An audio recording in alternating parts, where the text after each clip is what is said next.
Vale a pena ir viver na Europa ainda hoje, com essa guerra, os problemas de abastecimento de energia que a Europa está tendo? Eu morei na Espanha de maio, né? Cheguei lá final de 29 de maio de 2003 até 28 de maio de 2012. E hoje eu acho que não vale a pena a pessoa sair do Brasil, a não ser que ela esteja uma coisa muito bem arrumada. Outra coisa, a pessoa deve ir legalmente, porque a vida ilegal na Europa não é fácil. Então, a não ser que situações muito específicas, mas a pessoa se aventurar hoje, falar assim, eu vou comprar uma passagem aqui, eu vou de turista, ficar lá o visto é 3 meses, depois pode ser estendido por mais 6, dependendo da situação. Mas o visto comum de turista é 3 meses. A pessoa, eu vou comprar uma passagem aqui e vou me aventurar pela Europa, Portugal, Espanha, Itália, França, seja qual for o país. Eu acho que atualmente não vale a pena ir morar na Europa. E vou além, eu acho até que as pessoas que estão vivendo na Europa, os brasileiros ou latino-americanos em geral que estejam vivendo na Europa atualmente, eu acho que eles deveriam considerar a ideia de voltar. A grande locomotora econômica da Europa é a Alemanha. E a Alemanha está atravessando uma crise profunda de energia. A Alemanha, o crescimento da Europa nos últimos 30, 40, 50 anos foi baseado no gás russo barato. Porque o gás russo é usado como gás, mas é usado também para produção de energia elétrica. E essa briga entre a Ucrânia e a Rússia e a consequente apoio dos europeus e sanções à Rússia, os europeus apoiaram a Ucrânia e para isso sancionaram a Rússia. Isso fez com que os russos começassem a reconsiderar a ideia de poder exportar seus energéticos, seus recursos energéticos, combustível, petróleo, gás, à Europa. E estão se reconfigurando, indo exportar para Índia, China, que estão ali também ao lado, né? A Rússia é imensa, ela pega do leste europeu, a ponta russa do lado de cá, que é ali perto das proximidades de Moscou, e vai até o Alasca lá do outro lado. Aliás, o Alasca já pertenceu à Rússia, que foi vendida por os Estados Unidos. Então, essa briga com a Rússia está custando caro para os europeus e para a Alemanha em particular. Claro que está custando caríssimo também para a Ucrânia. A primeira principal prejudicada nessa guerra é a Ucrânia, a segunda é a Europa e a terceira a própria Rússia, que está se desgastando muito com essa guerra. Por mais que a economia russa está conseguindo suportar o baque. Mas mesmo assim, a situação na própria Rússia não é fácil, embora eu acho que o Putin se preparou muito bem, ele preparou muito bem a Rússia para esse embate com a OTAN, porque na verdade a guerra, embora seja contra a Ucrânia, é na verdade contra a OTAN, que está dando todo o suporte para a Ucrânia enfrentar a Rússia.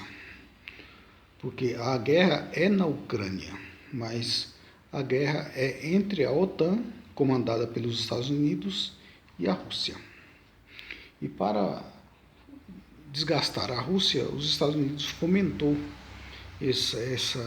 o Zelensky a provocar os russos, a dizer que a Ucrânia vai entrar para a OTAN, e para os russos, não interessa a Ucrânia entrar na OTAN, porque aí pode se colocar mísseis da OTAN, dos Estados Unidos, né, que é o arquirrival russo, a 5, 6 minutos de Moscou. Então, foi por isso que o Putin invadiu a Ucrânia.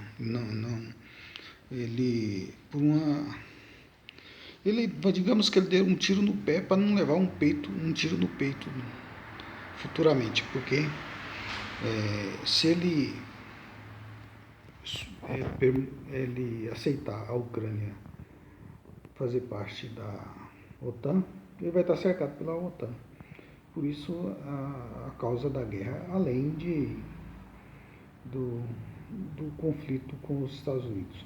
Os Estados Unidos querem desbancar a Rússia para poder fornecer energia para o gás para a Europa. O gás dos Estados Unidos está chegando na Europa, aos poucos, além de ter que criar toda uma infraestrutura para os países europeus, sobretudo a Alemanha, receber esse gás norte-americano que vai dos Estados Unidos para lá em navio. Bom, mas voltando todo esse contexto da guerra, isso vai fazer com que a Europa vai empobrecer muito nos próximos anos. Ou eles fazem um acordo com a Rússia e passem a conviver com a Rússia, ou eles vão enfrentar dificuldades muito grandes pela frente. E parece que não tem muito querendo um acordo com os russos. E se não tiver acordo com os russos, não tem jeito. A Europa vai... Porque a Europa, na verdade, não tem riquezas como o Brasil, como a própria Rússia, como até os Estados Unidos, como a Argentina, como a África, riquezas naturais. Eles não têm. Eles têm a riqueza que é produzida aí pela artificialidade da economia. A economia tem sido artificial, pós Segunda Guerra para cá, com o dólar mandando, e a Europa ficou refém dos Estados Unidos, tanto que eles têm em torno de 100 bases, e das quais em torno de 70, 60, sei lá, estão na Alemanha. Então a Europa toda é sequestrada pelos Estados Unidos. Então fazem o que os Estados Unidos mandam. Bom, mas ir para a Europa? Bom, primeiro, se você vai para a Europa, procure ir legal. Assim, se você está disposto a enfrentar todo esse contexto que eu coloquei aqui agora, de guerra, de possível decadência econômica nos próximos anos, mais que provável decadência econômica, se eles não fizerem um acordo com os russos. Isso é líquido e certo. Mas o Putin é mau. Não adianta. A alta política não tem santo. Na igreja você não encontra gente santa, imagina na política você vai encontrar, ainda mais na política internacional. Então, são interesses, pura e simplesmente. Então, o que acontece? Se mesmo assim você está disposto a ir para a Europa é o seguinte, pelo tempo que eu vivi na Espanha, eu vou falar mais da Espanha, que é onde eu vivi 9 anos e tenho mais experiência, mas isso pode ser estendido a qualquer país da Europa Ocidental, ali, Portugal, Espanha, da qual eu vou falar, Itália, França, a própria Alemanha, a Inglaterra, são semelhantes. O que faz? Se você vai, procure ir legal. Não se aventure a comprar uma passagem de turista e ficar lá e depois, como eu fiz, foi um erro que eu fiz, que eu fui como turista, e depois, assim, todas as oportunidades que eu perdi por não ter visto de trabalho. Então, procure ir com visto de trabalho. Não se aventure a ir sem uma regularidade. Isso é um processo muito complicado, varia de país para país. Mas ir como turista, depois tentar a documentação é muito difícil, muito complicado. Eu vivi esse período, eu fiquei 3 anos ilegal na Espanha e consegui a documentação, custou ufa porque teve a mudança de governo e o novo governo resolveu legalizar, na ocasião tinha 600 mil habitantes, imigrantes, né, na Espanha, só na Espanha, a maioria deles equatorianos, tinham muitos romenos também, do leste europeu, marroquinos. Essas eram as 3 principais. Então, o fato é que o governo legalizou o pessoal. Então, foi aí que eu comecei a ter oportunidades melhores. Cheguei em 2003, 2006 mais ou menos, que eu comecei a ter oportunidades melhores. E logo depois de 2 anos, começou a crise de 2008, a quebra do Lehman Brothers nos Estados Unidos afetou toda a Europa. E aí bagunçou. Bom, o fato, voltando aqui, é que viver na Europa vale a pena. Por quê? Porque qualquer 100 euros que você economiza, vira 500, atualmente, né? Vira em torno de 500, 550 reais aqui no Brasil. Então, se você faz um esforço e economiza 500 euros, já dá uma grana boa no Brasil. Então, é isso. E outra coisa, por causa do desnível da moeda. Lá a moeda você ganha em euro, mas gasta em euro também. E aí você vai pagar, por exemplo, um aluguel. Quando eu saí da Espanha, o aluguel em Madrid, um apartamento michuruca, mais ou menos, de 1 quarto ou 2 quartos, era em torno de 600 a 700 euros, 800 euros, dependendo da região. Por exemplo, Madrid, que é a cidade que eu vivi, tá cheio de cidades ao redor. Isso ali talvez você vai conseguir um apartamento em Leganés ou Fuenlabrada com 100 euros a menos. Você vê que, assim, e aí o que acontece? A maioria do povo os imigrantes acaba indo viver, dividir em apartamentos. Se você, por exemplo, tá aí com medo da historinha aí, de que o PT vai te obrigar a receber outra família em casa, se você tem medo desse tipo de comunismo, isso já está instituído na Europa faz muitos anos e não é por lei que o Estado espanhol tem uma lei que te obriga a dividir casa. É que a situação leva as pessoas a fazerem isso.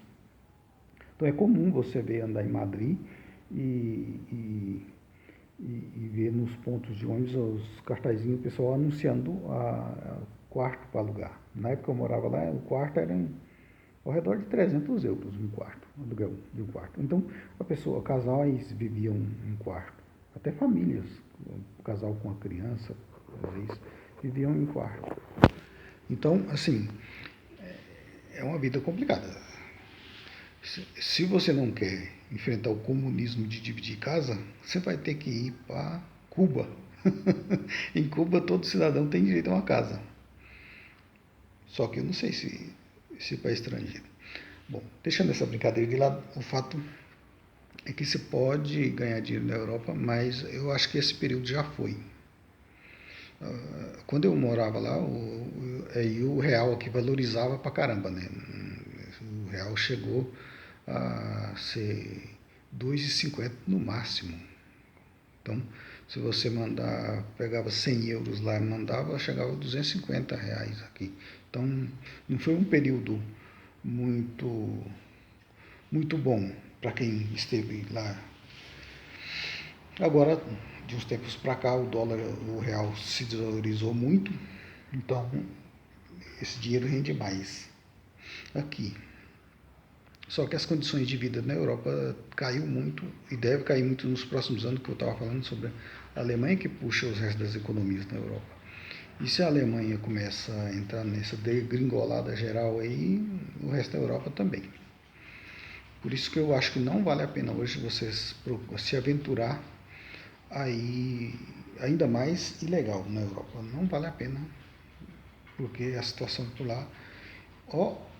eu me arriscaria a dizer que se esse pessoal, os líderes europeus, não fizer um acordo com a Rússia de convivência e tal, de continuar recebendo petróleo russo, continuar recebendo gás russo pelos preços módicos que os russos oferecem, a Europa não tem saída.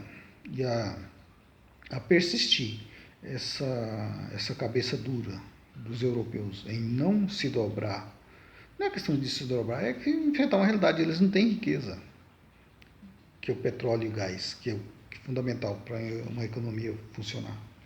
Eles não têm. E eles têm que trazer de fora. E quem tem esse produto barato para vender é os russos. A Arábia Saudita, a Argélia, por exemplo, a Argélia fornece muito gás para a Espanha. Só que é pouco, não é o suficiente para abastecer toda a economia europeia. A França até recuperou na verdade, eles nunca chegaram a fechar de todo as usinas nucleares para produzir energia. Então, se a Europa não fizer um acordo com os russos, não tem saída. Eles não vão prosperar. E eu me arriscaria a dizer que, a persistir esse quadro, é perigoso a gente ver fome na Europa. Fome na Europa. Com a crise de 2008 lá começou, eu vim embora em 2012, começou essa crise em 2008, 2009, 2010, já chegou na Espanha, na Europa toda. Eu já comecei a ver gente mexendo no lixo, coisa que eu nunca vi isso lá. Então, assim, quando eu cheguei lá, a Espanha estava vivendo uma efervescência de construção para todo lado. Você pega a Itália, França, Alemanha e Inglaterra do outro lado, tem em torno de 200 milhões. E a Espanha, com na época 40, 45 milhões de habitantes, estava produzindo mais imóveis, construindo mais imóveis do que 200 milhões do outro lado, do que França, Itália, Alemanha e o Reino Unido. Ora, estava na cara que isso ia dar merda.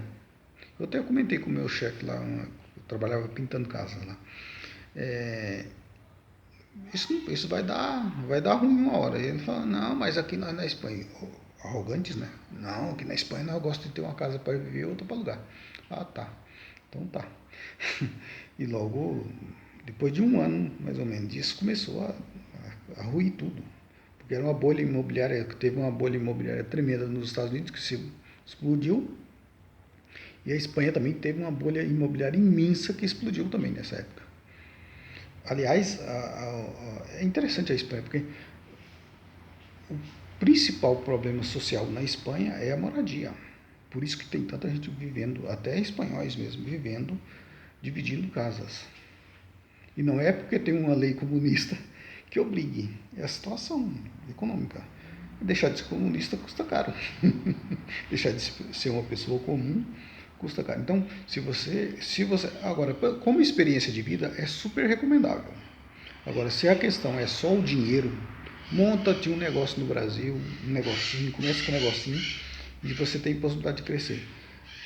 Até porque quem vai para a Europa e Estados Unidos e os ditos primeiro mundo aí, só consegue enriquecer mesmo, às vezes pode conseguir alguma coisinha, mas enriquecer mesmo é montando um negócio próprio, em qualquer parte do mundo. O caminho para a pessoa melhorar a situação econômica dela de verdade é empreender um negócio. Que é uma questão de talento também, porque todo mundo acha que qualquer um é capaz de empreender um negócio. Não. Eu posso jogar bola, mas eu não jogo bola como o Neymar. E qualquer um pode tocar um negócio, mas não é todo mundo que vai virar um Silvio Santos da vida. Porque é uma questão de talento, empreender também. Então, eu acho que no momento não vale a pena ir tentar a sorte na Europa. Porque a situação está muito conturbada por lá. A não ser que seja situação muito específica, você já vai empregado e tal, um bom emprego. E aí é uma outra situação, mas o cidadão, um trabalhador comum, que às vezes se aventura, igual eu fiz, comprei uma passagem e fui para lá. Não me arrependo da experiência, foi ótimo, aprendi você vai aprender outra língua, você vai aprender outro modo de vida. Mas a inflação tem pegado pesado, tem pego muito pesado na Europa toda, com a confusão da pandemia e depois agora com essa guerra piorou o quadro. Então, e a Europa não tem riquezas naturais, porque riqueza, água, gás, petróleo, eles não têm. E tudo vem de fora. E eu acho que essa economia da falsificação, essa economia artificial, ela está chegando ao fim. Mais dia menos dia, esse mundo da artificialidade econômica, tá aí o Bitcoin, não sei o que, isso vai ruir tudo, não tem para onde ir. E o que vai sobrar é a riqueza palpável. Essa que a gente tem no Brasil, por exemplo, aqui uma extensão de terra imensa. Só a Espanha é do tamanho da Bahia. E uma terra, e metade da terra toda árida. Produz o que? Laranja, azeite de oliva, talvez alguns morangos e pouco mais. Então a terra na Europa é pobre. Então países como o Brasil, Argentina, o Brasil é rico de verdade. O povo é pobre, mas o país é muito rico assim. Mas o que a gente precisa no Brasil é o sistema político. Precisa organizar a política. Não tem jeito. Que na Europa eles conseguiram, por isso eles impuseram as condições deles pelo mundo e são ricos. E foram ricos, né? Porque eu imagino que nos próximos anos a gente vai ter uma situação muito difícil na Europa, infelizmente. Porque, infelizmente, o povão, né? O povo comum, o trabalhador, porque o povo tem uma ilusão com o primeiro mundo, mas o primeiro mundo, o povo trabalhador também, igual eu falei, se você não é um empreendedor talentoso, a possibilidade de você entrar nessa roda de hamster, trabalhar para comer, trabalhar para viver, trabalhar para pagar as contas do dia a dia é imenso. Você entra nessa roda e fica. Agora, o que possibilita as pessoas fazer às vezes um preço de meia é, estando lá, mandar o dinheiro para o Brasil, por causa do desnível da moeda, isso favorece. Né? O que foi um erro meu foi, meu erro, minha experiência, foi não ter preparado para voltar para o Brasil. Eu queria ficar infinitamente na Espanha. Aí a própria crise, a situação ficou muito difícil a partir de 2010 ali, que o tempo que eu ficava desempregado às vezes era muito grande, não tinha muitas oportunidades. E aí eu já estava casado e aí a gente resolveu voltar para o Brasil. Voltou para o Brasil, mas a gente separou depois que ele voltou para o Brasil. E a minha ex-mulher queria voltar muito para o Brasil, então, e é brasileira, então voltamos. Mas eu não me arrependo da experiência, mas hoje, se fosse para mim ir, eu não faria. Não, talvez eu faria de outra forma, mas agora a pessoa que tem, a não ser que seja, como eu falei, uma situação muito específica, a pessoa já tem o trabalho lá, tem a forma de ir, mas você se aventurar de qualquer modo, igual eu fiz, igual muitos já fizeram, e muitos se deram bem, outros nem tanto, mas hoje em dia eu acho que já não tem espaço para isso mais. Qualquer coisa comente aqui nos comentários. Muito obrigado.